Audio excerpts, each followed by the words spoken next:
जब सियासत में खामोशी होती है ना, समझ लीजिए अंदर कुछ बहुत बड़ा पकड़ाव होता है। और आज यही कहानी बीजेपी में चल रही है। पूरी पार्टी अध्यक्ष के नाम के इंतजार में है। हर कार्यकर्ता की नजर दिल्ली पर है, लेकिन असली खेल नागपुर में हो रहा है। क्यों? क्योंकि इस बार राष्ट्रीय स्वयंसेवक संघ यानी आरएसएस पर्दे के पीछे नहीं, सीधे मैदान में उतर आया है। तो क्या ये संकेत है कि मोदी और शाह की जोड़ी को ब्रेक लगाने की कोशिश हो रही है? क्या संघ फिर से बीजेपी पर पकड़ मजबूत कर रहा है? सवाल बहुत है, जवाब आपके पास आने वाले हैं। बस वीडियो को आखिर तक जरूर देखें। बीजेपी अध्यक्ष का इंतजार। भारतीय राजनीति में ऐसा कम ही होता है जब सत्ता की सबसे बड़ी पार्टी का अध्यक्ष तय होने में इतना लंबा वक्त लग जाए। जेपी नड्डा का कार्यकाल कब का पूरा हो चुका, लेकिन नए अध्यक्ष की घोषणा नहीं हुई। इस बीच लोकसभा चुनाव भी बीत गए, नतीजे भी सामने आ गए, लेकिन बीजेपी के अंदर एक गहरा सन्नाटा छाया रहा।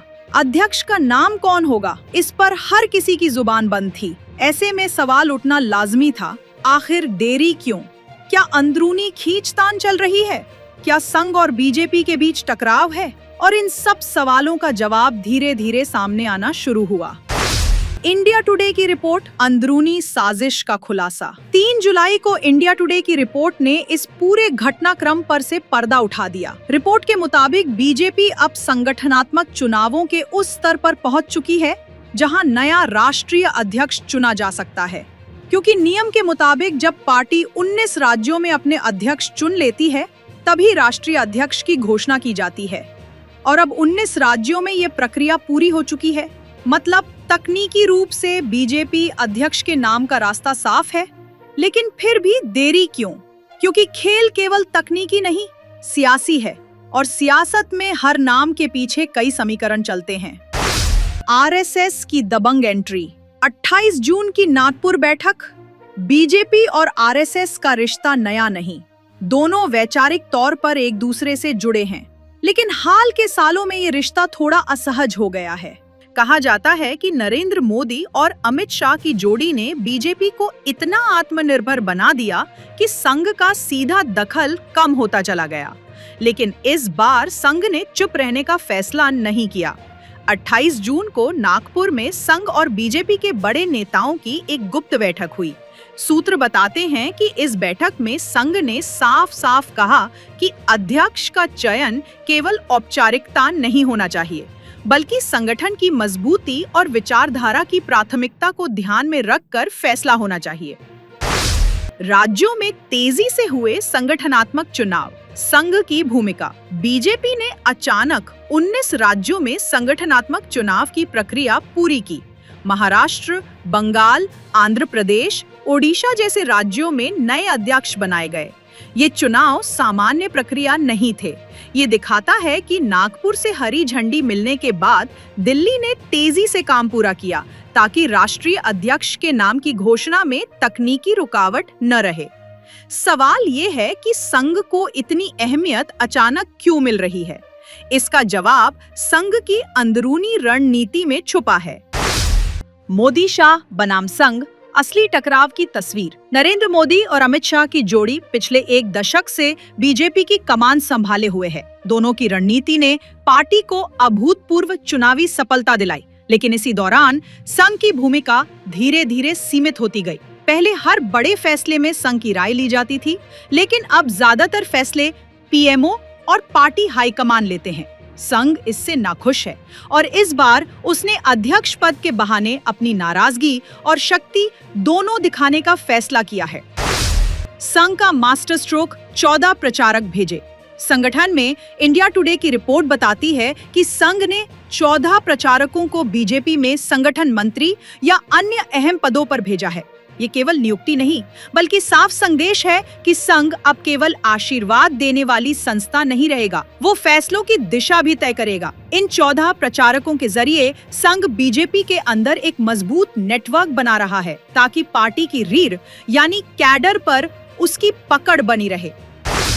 यूपी, गुजरात, कर्नाटक में संघ बीजेपी का तनाव। बीजेपी के लिए उत्तर प्रदेश, गुजरात और कर्नाटक सबसे अहम राज्य हैं, लेकिन इन तीनों जगहों पर संघ और बीजेपी के बीच खींचतान की खबरें लगातार आ रही हैं। यूपी में जातीय समीकरण और सोशल इंजीनियरिंग को लेकर संघ की राय अलग है। गुजरात में पटेल और ओबीसी फैक्टर को लेकर टकराव है। कर्नाटक में बीजेपी की अंदरूनी राजनीति में संघ खुलकर दखल दे रहा है। यानी राष्ट्रीय अध्यक्ष के चयन में इन राज्यों की राजनीति भी बड़ी भूमिका निभाएगी। संभावित चेहरे, कौन संभालेगा बीजेपी की कमान? पद के लिए कई नाम चर्चा में हैं। निर्मला सीतारमण, वनिथी श्रीनिवासन, डी पुरंदेश्वरी जैसे नाम सामने आए हैं। कहा जा रहा है कि अगर मोदी शाह की मर्जी चली तो कोई विश्वास पात्र चेहरा सामने आएगा, लेकिन संघ चाहता है कि अध्यक्ष ऐसा हो जो संगठन और विचारधारा दोनों को समझे। मतलब ये सिर्फ चेहरा चुनने का मामला नहीं, बल्कि बीजेपी के भविष्य की दिशा तय करने वाला फैसला होगा। संघ जानता है कि मोदी युग अनंत नहीं है। ऐसे में उसे बीजेपी को ऐसा संगठन बनाना है जो नेताओं के नहीं बल्कि कैडर और विचारधारा के दम पर चले। राष्ट्रीय अध्यक्ष का चुनाव इसी दिशा में एक अहम कदम है। बीजेपी अध्यक्ष का इंतजार। भारतीय राजनीति में ऐसा कम ही होता है जब सत्ता की सबसे बड़ी पार्टी का अध्यक्ष तय होने में इतना लंबा वक्त लग जाए। जेपी नड्डा का कार्यकाल कब का पूरा हो चुका, लेकिन नए अध्यक्ष की घोषणा नहीं हुई। इस बीच लोकसभा चुनाव भी बीत गए, नतीजे भी सामने आ गए, लेकिन बीजेपी के अंदर एक गहरा सन्नाटा छाया रहा। अध्यक्ष का नाम कौन होगा, इस पर हर किसी की जुबान बंद थी। ऐसे में सवाल उठना लाजमी था, आखिर देरी क्यों? क्या अंदरूनी खींचतान चल रही है? क्या संघ और बीजेपी के बीच टकराव है? और इन सब सवालों का जवाब धीरे धीरे सामने आना शुरू हुआ। अंत में बड़ा सवाल, कौन जीतेगा ये सियासी बाजी? आने वाले दिनों में बीजेपी की राष्ट्रीय कार्यकारिणी की बैठक हो सकती है। संघ भी अपनी रणनीति को अंतिम रूप दे रहा है।